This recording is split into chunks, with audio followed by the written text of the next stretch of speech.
Assalamualaikum warahmatullahi wabarakatuh. Hai teman-teman, selamat datang di Praktikum Teknologi Separasi kelas THP 5B kelompok 4. Kali ini kami akan melakukan aplikasi metode kokristalisasi pada pembuatan susu bubuk coklat. Yuk simak videonya. Sebelum masuk ke videonya, kita kenalan sama anggota kelompoknya dulu yuk.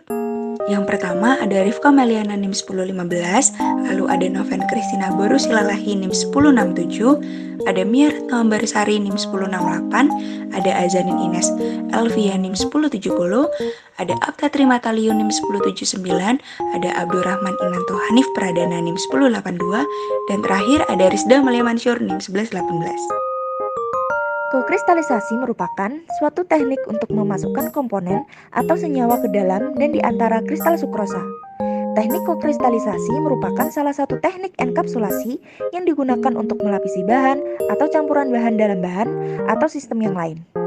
Proses kokristalisasi dilakukan dengan memekatkan sirup sukrosa sampai tercapai kondisi superjenuh dan kemudian ditambahkan bahan inti dan dilakukan pengadukan intensif yang mengakibatkan terbentuknya aglomerasi.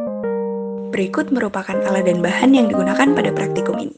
Alat yang digunakan antara lain ada wajan, spatula kayu, timbangan digital, kompor, chopper, ayakan, sendok, dan wadah.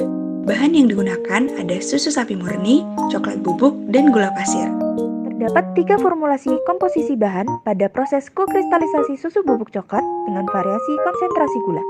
Antara lain yaitu yang pertama, 100 ml susu sapi murni, 5 gram coklat bubuk, dan 50 gram gula pasir. Yang kedua, 100 ml susu sapi murni, 5 gram coklat bubuk, dan 75 gram gula pasir. Dan yang ketiga, 100 ml susu sapi murni, 5 gram coklat bubuk, dan 100 gram gula pasir. Proses ini diawali dengan persiapan bahan yang akan digunakan. Yang pertama adalah penimbangan gula, yaitu sebanyak 50 gram untuk perlakuan pertama, 75 gram untuk perlakuan kedua, dan 100 gram untuk perlakuan ketiga. Selanjutnya dilakukan penimbangan coklat bubuk sebanyak 5 gram untuk masing-masing formulasi. Terakhir, dilakukan pengukuran terhadap susu sapi murni yang akan digunakan sebanyak 100 ml untuk masing-masing formulasi. Proses selanjutnya adalah pemasakan. Susu sapi yang sudah diukur kemudian dimasukkan ke dalam wajan dan ditambahkan gula, lalu diaduk perlahan hingga sedikit tercampur. Setelah susu sapi dan gula sedikit tercampur, kompor kemudian dinyalakan hingga api kecil. Pengadukan dilanjutkan hingga gula benar-benar larut. Setelah gula dipastikan benar-benar larut, kemudian ditambahkan coklat bubuk dan diaduk perlahan. Pengadukan terus dilakukan hingga larutan susu, gula, dan coklat mengental dan membentuk gumpalan bubuk.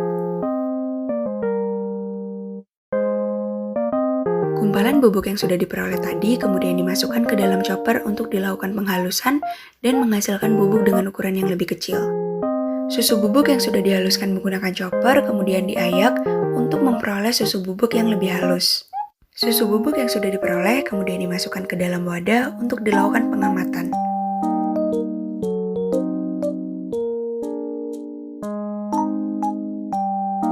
Berikut merupakan tabel hasil perhitungan dari rendemen.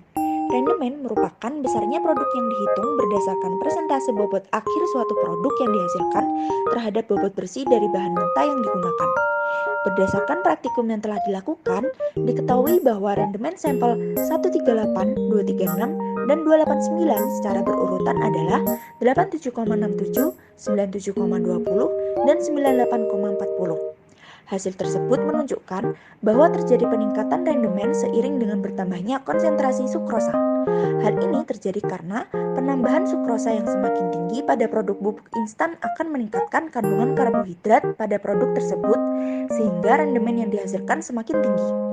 Selain itu, sukrosa memiliki sifat yang dapat digunakan sebagai bahan pengisi untuk mengkristalkan kembali bahan pangan dan memberikan kestabilan rasa serta cita rasa yang lebih baik. Penggunaan sukrosa sebagai bahan pengisi ini akan meningkatkan total padatan sehingga rendemen meningkat. Selanjutnya, berikut ini merupakan tabel hasil perhitungan dari rata-rata, standar deviasi, dan standar error. Berikut merupakan hasil perhitungan dari uji organoleptik. Atribut yang pertama adalah tekstur. Tekstur merupakan salah satu karakteristik yang penting dalam suatu produk pangan karena dapat berpengaruh terhadap penerimaan konsumen. Berdasarkan hasil perhitungan yang telah diperoleh, nilai rata-rata tekstur pada sampel 138, 326, dan 289 secara berturut-turut yaitu 3,5, 2,25, dan 1,87. Di mana hal ini menunjukkan bahwa sampel 138 dengan penambahan gula pasir 50 gram memperoleh hasil nilai rata-rata tertinggi dengan tekstur yang sedikit berpasir hingga berpasir. Penggunaan gula pasir pada formulasi sampel dapat berpengaruh terhadap tekstur yang dihasilkan karena sukrosa memiliki fungsi sebagai pembentuk tekstur.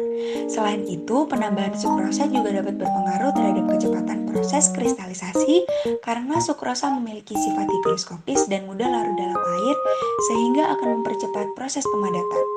Menurut Raffia dan Mahfuz tahun 2014, penambahan sukrosa yang berlebih dapat berpengaruh terhadap padatan susu yang dihasilkan akan rapuh dan keras, serta dapat menghasilkan padatan dengan konsistensi tertentu yang dikehendaki sehingga dapat berpengaruh terhadap hasil akhir dari produk susu.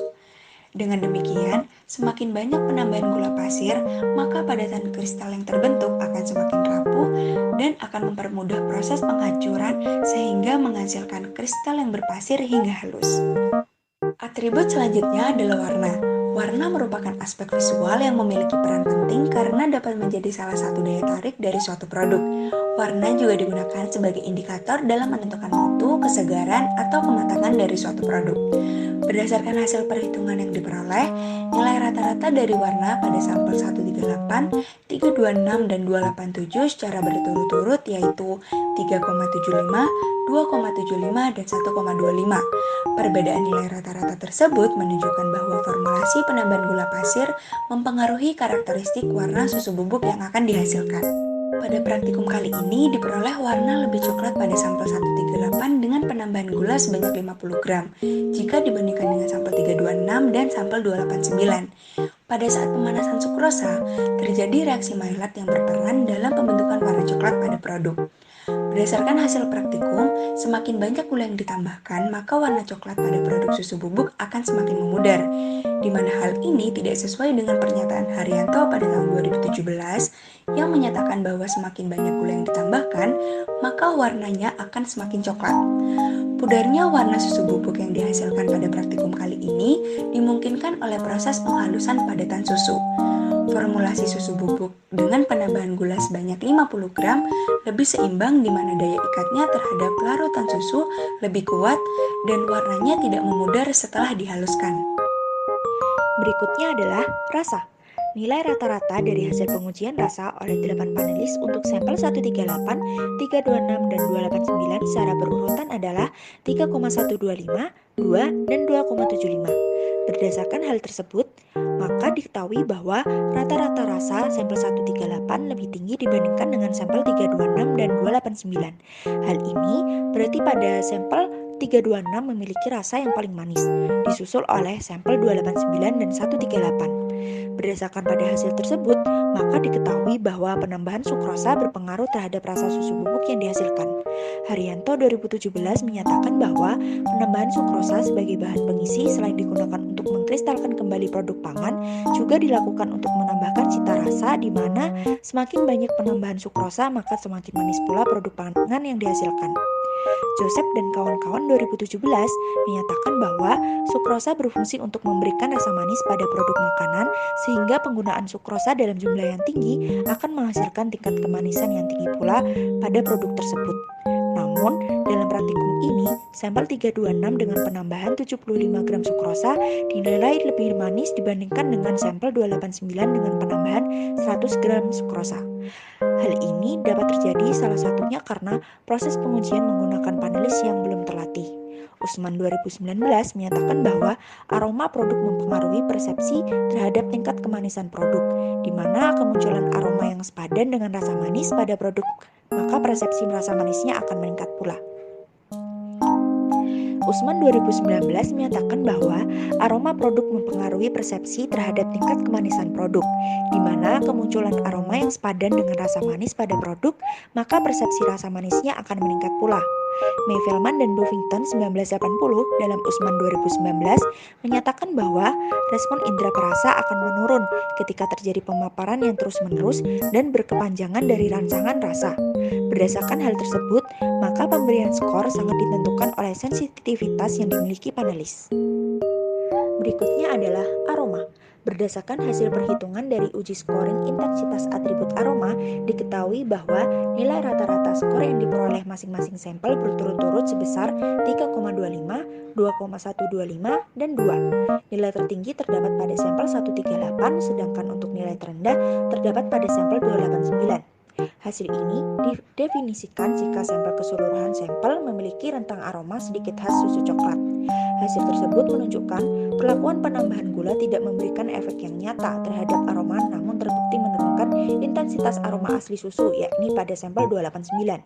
Hal ini dikarenakan dalam proses kokristalisasi susu bubuk terdapat tahapan pemasakan larutan susu gula sehingga diduga adanya proses glikasi yang menyebabkan hilangnya senyawa yang terdapat dalam aroma susu akibat penambahan gula dan terjadinya proses pemanasan. Hal ini sesuai dengan pendapat Suparno 1992 dalam Savitri dan kawan-kawan 2014 menyatakan bahwa bau khas susu disebabkan oleh beberapa senyawa yang mempunyai aroma spesifik dan sebagian bersifat volatil. Pemanasan susu dengan penambahan gula dapat mengurangi dari aroma komponen susu itu sendiri. Hal ini sesuai dengan pendapat Metzger dan Henry 2005 dalam Waskito dan kawan-kawan 2014 yang mengatakan bahwa selama pemasakan produk pangan yang mengandung gula reduksi dan asam amino akan terbentuk senyawa aroma dari reaksi Maillard. Pada bahan pangan, reaksi Maillard berhubungan dengan perubahan warna, aroma, dan nilai nutrisi. Selain itu, pada penelitian ini, berdasarkan hasil skor tertinggi menunjukkan bahwa ada keikutsertaan bubuk coklat dalam mempengaruhi aroma. Hal ini sejalan dengan penelitian Nadia dan kawan-kawan 2018 yang menyatakan penambahan coklat dan sukrosa dengan formulasi yang tepat dan seimbang dapat memperbaiki aroma dan cita rasa produk susu. Kesimpulan yang dapat diperoleh dari praktikum ini antara lain, penambahan gula pasir akan semakin meningkatkan rendemen susu bubuk. Penambahan gula pasir dapat berpengaruh terhadap tekstur padatan susu yang dihasilkan rapuh atau keras, dan akan menghasilkan kristal susu bubuk yang berpasir hingga halus. Penambahan gula pasir meningkatkan intensitas warna coklat pada susu bubuk. Penambahan gula pasir memberikan cita rasa yang manis pada produk susu bubuk, dan penambahan gula pasir yang semakin banyak akan menghasilkan aroma yang semakin menyimpang dari aroma asli susu dan cenderung beraroma manis.